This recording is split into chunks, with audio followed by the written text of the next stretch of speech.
parle. Chaque jour, Charles et Carole vous présentent la leçon de l'école du sabbat.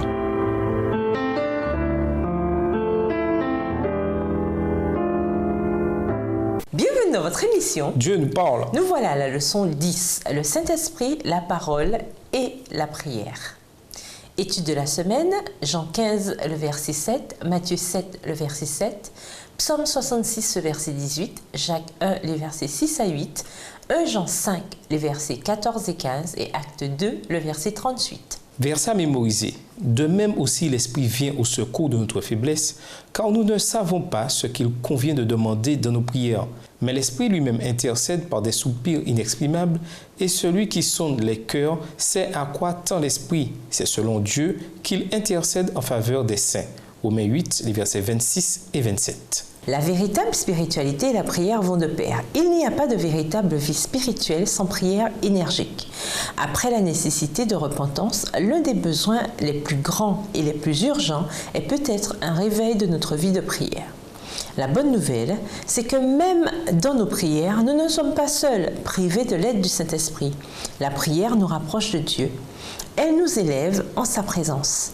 La prière de la foi nous permet de vivre en réponse à l'abondance des promesses de Dieu. Nos vies sont transformées quand nous nous réclamons des bénédictions que Dieu a promises dans sa parole. Dieu est plus que capable de combler tous nos besoins selon ses richesses. Philippiens 4, verset 19. La véritable prière et la spiritualité authentique ont toujours Dieu en leur cœur et les deux sont enracinés dans sa parole écrite. Nous ne devons pas fonder notre vie spirituelle sur notre expérience instable et nos sentiments subjectifs, ni consacrer nos prières à des pratiques contemplatives et méditatives douteuses. Notre spiritualité doit plutôt être guidée par la Bible et suivre la volonté de Dieu telle qu'elle est révélée dans sa parole. C'est le Saint-Esprit qui suscite en nous le désir de rechercher la présence de Dieu dans la prière et de s'élever les uns les autres dans nos supplications. Et nous vous laissons avec cette réflexion. La vraie douceur ne se trouve pas dans les plaisirs contagieux, mais dans la Bible. Au revoir. Et à demain si tu veux.